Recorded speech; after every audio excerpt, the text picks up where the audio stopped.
Welcome back. After.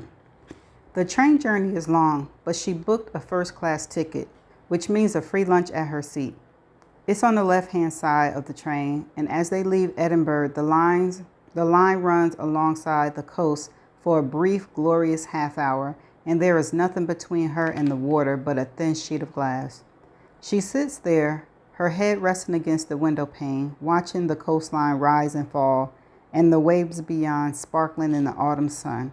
And she thinks back to when Will first came to find her, the September after his degree ended. She had been living in Edinburgh for just over a year then, but the city was still strange to her, and she had not explored the countryside around it at all. "Let's go for a picnic," Will had said. "Get out of the city. I hear Tantallon Castle is beautiful." Will didn't have the bike back then, and they went by train, the same line she is traveling now.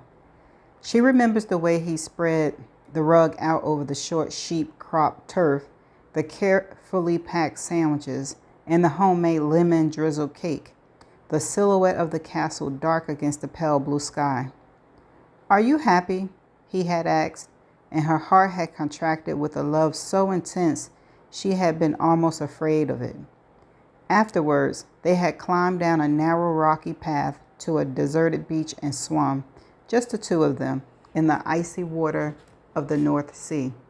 And then they had made love on the fine-grained sand in the Scottish sunshine, and after, as she lay there in Will's arm, feeling his racing heart slow beneath her cheek, she had thought, "I am happy. For the first time in years, maybe for the first time since April died, I'm happy." If only she could hold onto that feeling, to her love of Will, to that brief moment of perfect connection and peace.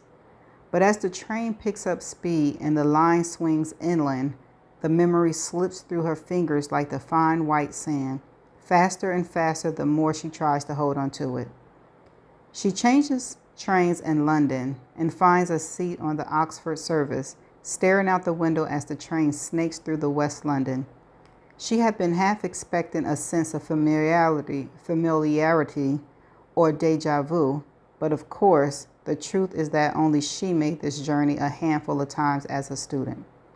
Once for the open day, a second time for her interview at Pelham, and then again after she came back from Christmas, the time she met Ryan at the station. She doesn't remember staring out the window then, but she must have done, and it's strange to think that the last time she saw these buildings and bushes and fields was one of the last times she was truly carefree. It was before everything changed. When she arrived in Oxford, she waits for everyone else to get off the train so that she can manhandle her suitcase down the steps in peace.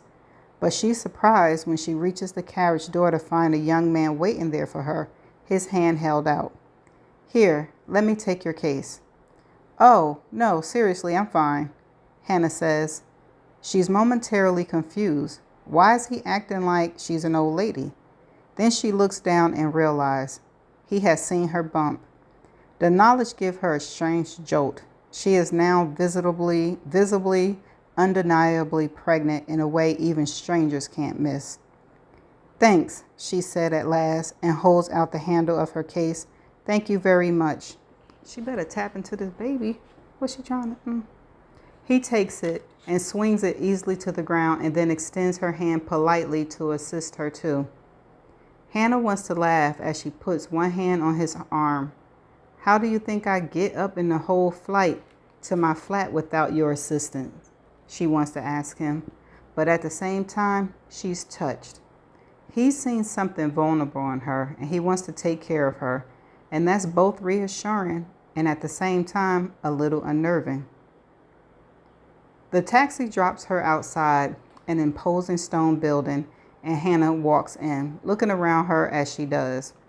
"Can I help you, madame?" a woman behind the check-in desk asks, and Hannah nods. Yes, I have a room. Hannah de Chastain. That's Chast. "Ah, yes, I have it."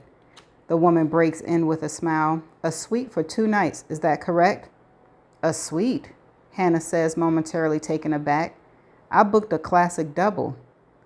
I upgraded you, says a voice from behind her, and she turns to see November grinning at her. Don't be annoyed. November, Hannah says, exasperated. I can't. You're only here because I suggested it. I'm here, November says severely, because I asked you to meet with me and because I rudely intervened myself onto your trip. And I'm not taking no for an answer. Plus, I've already done it. Ask the check-in lady. It's true, the woman behind the desk says with a smile, delighted at being a part of their benevolent conspiracy. It's all paid for. November, Hannah says, but helplessly with a laugh, and November gives her a draw-like little wink that is so purely April that Hannah's heart tugs inside her. One person, is that right? The check-in woman says, and Hannah nods, while at the same time wishing Will could have been here. A suite. It might be practically their last chance to live it up before the baby arrives. Up in the room she stands, taking it all in, while the nice porter shows her how to work the lights and open and close the balcony doors. After he's gone, she lies down on the bed for a moment, luxuriating, and then sends Wills a series of WhatsApp pictures with the message, "Wish you were here." She's just considering what to do next when there's a knock at the door. When Hannah opens it, November is standing outside, looking, if possible, even more beautiful than earlier. Hi, she says with a broad smile. I thought I'd come up and talk about plans. She glances at her phone. Almost 4. We're meeting Emily for dinner, is that right? That's right, Hannah nods. 7 p.m. at her flat. Then we're going on to Pelham tour tomorrow afternoon. Yes, then tea with Dr. Myers afterwards. November nods. Her face is somber. So what? She starts, but Hannah's phone buzzes in her hand, and glancing at it, she sees it's Will. Jealous, he's written. Sorry, Hannah says, she trying not to smile. You were saying? I was just going to ask, what time should we set out? I assume you probably want to slump on the bed for a bit beforehand. I kind of do, Hannah says, surprising herself. She's not normally one for just lying in a hotel room, but she's tired, in spite of having done nothing apart from sit on a train. Her back is aching, and there's a twinge deep in her pelvis that feels distinctly odd, probably from sitting in the same position on hard train seats all day. Okay, well, I'll come and knock about 6:30 then. I looked it up on maps. I don't think it'll take us more than half an hour to walk. If that, Hannah says. Oxford's not very big. See you later. See you later, November says. And then to Hannah's surprise, she leans forward and kisses Hannah gently on the cheek. What's that about? Thank you for this, Hannah. Don't be silly, Hannah says awkwardly. This is hardly fun for either of us. I know, but it's not that. It's just, I spent the whole time April was in Oxford begging her to let me stay. And then after she was dead, wondering what her life here had been like. And I never dared to come and find out for myself. I know this can't be easy for you, but I'm glad I'm here. I'm glad I'm with one of April's friends. This feels right. Do you know what I mean? Yes, I know, Hannah says. Her heart is tight inside her. She wants to take November's hand and squeeze it, but she's not sure if they know each other well enough. Well, she just kissed you on the cheek. I'm glad you're here too. I miss April a lot. And with you here, it's like having a little bit of April with me, is what she wants to say. But she isn't sure how November will take it, whether she will bristle at being treated like April's ghost or stand-in. But she is like a piece of April, not a shadow or a cheap imitation. November is quite clearly too much her own person for that. But she is also so obviously April's sister that it's impossible not to feel April's presence hovering around them, especially now they are here back in Oxford after so long. I don't know. I feel like she's here too. I hope that doesn't sound strange, she says at last. But November only smiles sadly and shakes her head. It doesn't sound strange. I spent most of my adult life being haunted by April's ghost. It's sort of comforting to know that you have too. Okay. Y'all find them kind of conversations kind of weird? Like, what's really going on? After. I can't get over it, Emily says again. They are sitting on Emily's sofa drinking white wine, lemonade in Hannah's case. And after half an hour of slightly awkward small talk, their years are beginning to peel back. It must be more than 5 years since Hannah has seen Emily in person, but she's still the same, sharply impatient, cracking jokes, fiercely ambitious under the self-deprecation veneer. Oh, that? I think only 2 people read it, and one was me, and rolling her eyes at this year's intake of students. They've talked about Emily's research, November's work. What exactly is an influencer? Emily had asked. It sounds like a physics experiment in Hannah's pregnancy. Hannah has filled Emily in on Ryan and Hugh and told her how much Will hates his job as an accountant. Emily doesn't say it, but there's a very strong current of he's wasting an Oxford education in her replies. Now, though, she sits back, nursing her glass, and looks from Hannah to November, shaking her head. Can't get over what? Hannah said, laughing. The 2 of you, side by side on the couch. It's messing with my head, like something out of the X-Files. On the one hand, you're pushing 30 and pregnant, and on the other, she turns to November, half apologetic. I mean, I guess you get told this a lot, but you really look like April. I know. Oh my. No, okay. Get it out my head. I know, November says. It's one of the reasons I don't go by Clark Cliveden professionally. Yup, I get that, Emily says. She leans forward, refilling her glass. I get my fair share of weirdos just from my small role in What Happened. I can't imagine what it would be like to be a Clark Cliveden. Or you, Han, she adds apologetically. I can't believe the way the college washed its hands of you. Of all of us, actually, but especially you. They just let you drop out. I know. That's what Hugh said, Hannah says, remembering. He reckoned these days it would be all compulsory post-trauma counseling and CBT. But back then, how did he put it? Chin up, and we'll go easy on you in the exams. Ain't that the truth, Emily said dryly.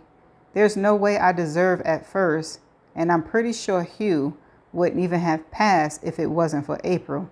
I mean, I don't want to make it sound like a silver lining, because a cloud, that shit doesn't have any kind of lining.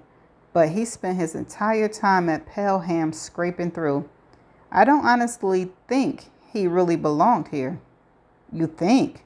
Hannah is surprised, though perhaps she shouldn't be. She thinks back to Hugh's perpetual worried expression, his frequent complaints about the workload, and the way, the night of April's death, he had confided his worries about the exams and his desperate fear of letting his parents down. At the time, she had thought that was just Hugh and medicine, an H's high achiever taking a grueling course. Now, though, she wonders, maybe Hugh was struggling. The thought makes her feel disloyal. They wouldn't have let him in if that were true, she says now. I mean, what's that exam called, the one they do for medicine? The BMAT? It's supposed to be really hard. Will told me once that Hugh aced it. He was practically guaranteed a place. His marks were so high. Emily opens her mouth, but before she can reply, a buzzer goes off in the kitchen. Ah, the tangine. I've made chickpea tangine. Is that okay? I wasn't sure if you were veggie or anything, she says to November, so I played it safe. I actually am vegetarian, November says with a smile, so that sounds delicious. As Emily disappeared into the little kitchen to check on the food, Hannah rises and excuse me, looks around the room. It's sparsely decorated, no photos, no mementos of Emily's travels or pictures of her family, only books and a couple of antique maps on the wall. It's a room that is hard to read, a little like Emily herself, reserved, a little severe, perhaps. What are you hoping to find? The voice comes from behind her, and she swings around to see Emily standing there, hands on her hips. How do you mean? Hannah asks. For a minute, she's unsure whether Emily means here in Oxford or here in her house. Was she accusing Hannah of snooping? What am I hoping to find in Oxford? Or just generally? At Pelham, I suppose I meant. Nice cleanup. But yes, generally. Are you looking for something specific? Not really, Hannah says. She exchanges a quick glance with November. They haven't discussed how much to tell Emily. The story they are presenting to Dr. Myers is one they have agreed on. November got in touch with Hannah asking about memories of her sister, and Hannah agreed to show her around Pelham and contact a few friends. But they never spoke about Emily. On the one hand, Hannah has an instinct to hug her agenda to herself, but on the other, Will, Hugh, and Ryan know that she has been digging into the past. Does it really make sense to keep Emily in the dark? The truth is, she stops, glances again at November. November says nothing. Her expression is supportive, but Hannah can't read anything more from it. She half wishes November would mouth, "Go on," or step in with a cover story. The truth is, she began again, I've started to wonder about April's death ever since that reporter got in touch. Fuck. Emily put her hands on her forehead. I knew I shouldn't have told you about him. Was it me? Was it me set you wondering? Because if it was, no, not really, Hannah says. I mean, you were the first person to tell me about Durant, but if I'm honest, she stops, trying to think how to phrase it. After I met him, I realized that a lot of stuff he was saying, they were doubts I've been having too. I just hadn't admitted it to myself. Wait, so you think he's right? Emily looks genuinely shocked. Han, I told you about Durant to warn you he is sniffing around, not sign up to his agenda. He's just another conspiracist.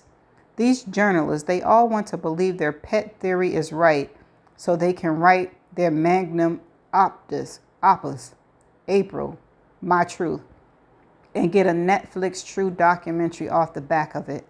The evidence was there. Neville was convicted. It's not your fault if his defense didn't do their job. It's not that, Hannah says, slightly nettled, but Durant come off with genuinely new information. He told me stuff I had no idea about. Like what? Emily says skeptically. Like, Hannah begins, and then she paused. Like the fact that April sent Ryan a positive pregnancy test was what she had been going to say, but the words feel like a betrayal of Ryan's trust in her. He and Emily may not be together anymore, but this is no small thing she's about to reveal. Does Hannah really have the right to blurt all this out without consulting Ryan? And yet Emily is her friend too. She has the right to know. Hannah bites her lip, trying to think how to phrase it. How do you tell someone their boyfriend was cheating on them for a whole year and may have had a solid motive for murder? Yes, Emily prods. I'm fascinated to hear this journalist's conspiracy theories, but I'm finding it quite hard to imagine what kind of evidence would counteract an eyewitness. Maybe it's the audible air quotes she puts around evidence and the implied dig at Hannah for taking Durant's concerns seriously, but something about Emily's tone prickles at Hannah in spite of herself. She hears Hugh's voice in her head reciting April's word. She said it was Emily's fault for being so stuck up and pleased with her own intellect. Well, for one thing, Hannah says, her voice leveled, I had no idea that April played a trick on you right before she was killed. It wasn't what she'd been intended to say, but it's said now, and there's no taking it back. Emily's mouth was compressed into a thin, grim line, and she folds her arms and stares at Hannah. What exactly are you implying? Nothing, Hannah says uncomfortably. I mean, look, none of us were ever suspects, you know that. We had no opportunity. But if she was doing that to you, who else might she have pissed off? It sounds like she was on a tear that last week. She was pranking everyone. Everyone except you, Emily says a little coldly. She is surveying Hannah in a way Hannah doesn't quite like. She had forgotten how icy direct Emily could be, the way she ignores the polite, woolly conventions that most people use to cushion discomfort and truth. Emily has never shied away from saying something because it was awkward or painful. Yes, Hannah says rather slowly. Everyone except me. The girl is making eyes at her boyfriend. Emily says, hang on, November says, but Hannah holds up a hand to say, no, I can handle this. I beg your pardon, she says to Emily. I'm just saying, Emily says with a shrug. She recovers herself now and she gives a little laugh and moves down to the other end of the room where there are olives and breadsticks laid out on a table. If we're chucking motives about, it was pretty obvious. Those last few weeks, you could practically hear the swelling orchestra chords whenever Will looked at you. And so what? Yes, I was pissed off at her. That A-level stunt she pulled was vile, and the planning that she put into it, I'm sorry, she says, turning to November. I know she was your sister, and I don't want to speak ill of the dead, but when you think someone is your friend and then they do something like that, and you realize that the whole time you've been there, supporting them, having coffee with them, sharing drinks, they've been plotting how to fuck you up. It leaves a bad taste in your mouth. Do you know what I mean? It's okay, November says. She smiles a little sadly. I have no illusions about April. I loved her. I still do. But I know the person she was. She could be incredibly kind, but she wasn't always. No, she wasn't, Emily says rather shortly. She puts down her glass a little too hard so that the wine slops and then disappears again into the kitchen. Hannah makes a oh my God gesture to November, putting her head in her hands and miming her own stupidity at putting Emily's back up. Should I tell her? She whispered under cover of the cloak of pots and pans about Dr. Myers. It's up to you, November whispered back.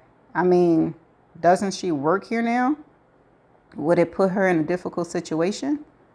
I don't think so. Emily works for Ballilow, excuse me. It's a different college. It's not like we make accusations about one of her colleagues. One of whose colleagues? Emily says, making Hannah jump and turn around to where Emily is standing in the kitchen doorway. She is holding a huge casserole filled with steaming chickpeas, plump apricots, and savory spices, and it smells incredible. Hannah and November watch as she maneuvers it onto a mat in the center of the table, and then Emily says again, you were saying about someone's colleague? Well, so that's the real reason we're down, Hannah says.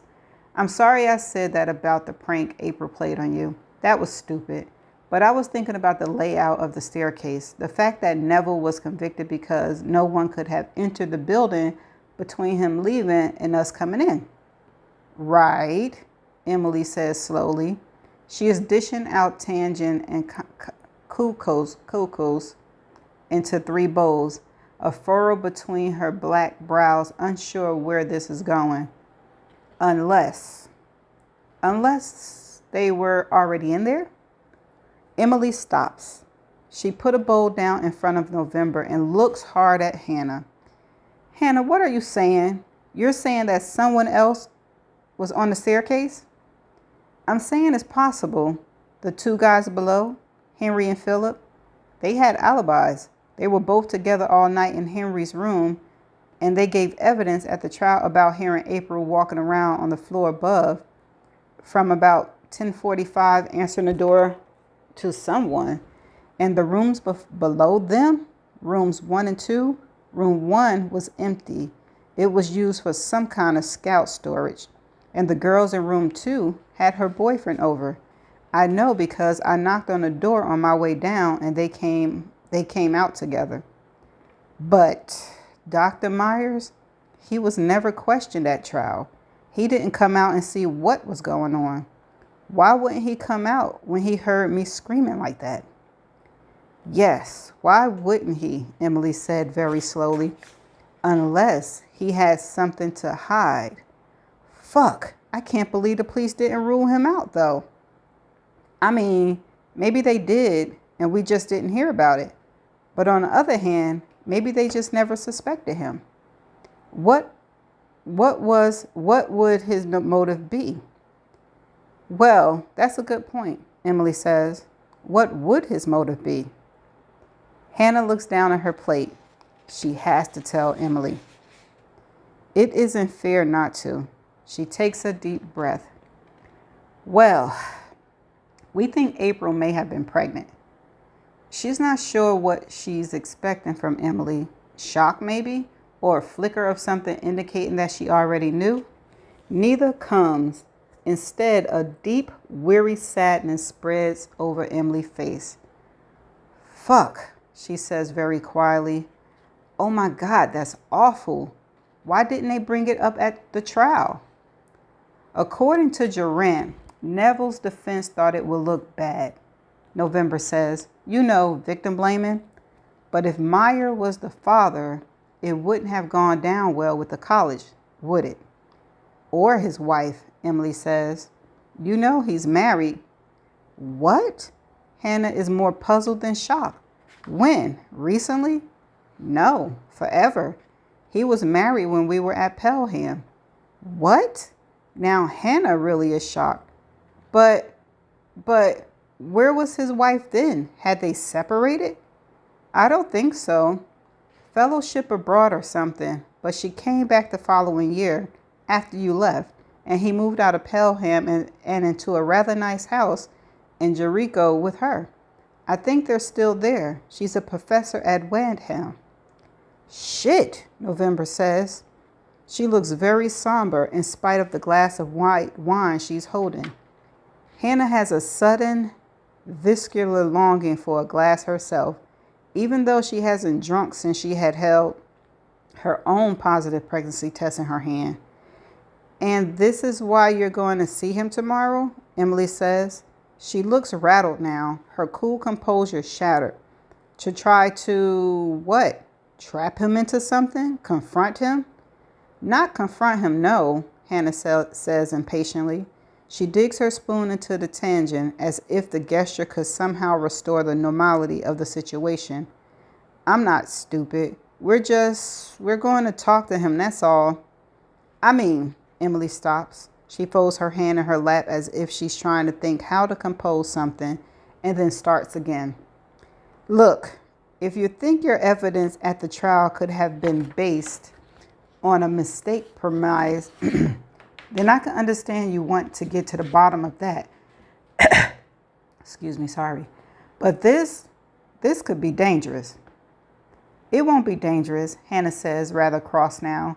This is not what she wants. She doesn't want Emily echoing Will's concerns. As far as Meyer is concerned, November and I are just two grieving people remembering April in her last years. He doesn't need to know anything else. I really think this is Hannah's decision, November puts in, and Hannah shoots her a grateful look. Yes, thank you. If Myers is guilty, which is a pretty big if, he'd be absolutely insane to try anything. We'll be together in broad daylight. He's hardly going to gun a pregnant former student down just for coming on a tour of Pelham. Ugh, Emily says now, as if frustrated. She run her hands through her hair, leaving the stiff wave mused and tousled, and then rubs under the nose clip of her glasses before resettling them. I wish I could come with you, but I got tutorials. Will you promise me you'll be careful? And will you report back tomorrow night? Of course we'll be careful, Hannah says firmly. She picks up her spoon again and takes another bite of tangent. And yes, I'll report back tomorrow night. Shall we have dinner somewhere in town? Okay, Emily said reluctantly. I'll make a reservation and text you. Okay, Hannah says. Good. Now, let's eat dinner. I'm starving. Okay, that's the end of that chapter. Was it me or did Emily get defensive? She kind of got defensive, right?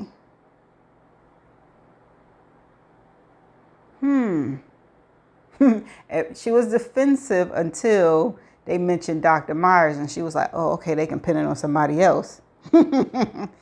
And was she really shocked that April was pregnant? And that reaction she had to it, the reaction she had to it, I'm a little confused of her reaction to finding out that April was pregnant. So, do Emily want her not to go forward? It seemed like she don't, right? I don't know. But anyway, they're in Oxford about to visit. Oh, I know what I had to say. Let me back this up a little bit. So, Dr. Myers was married.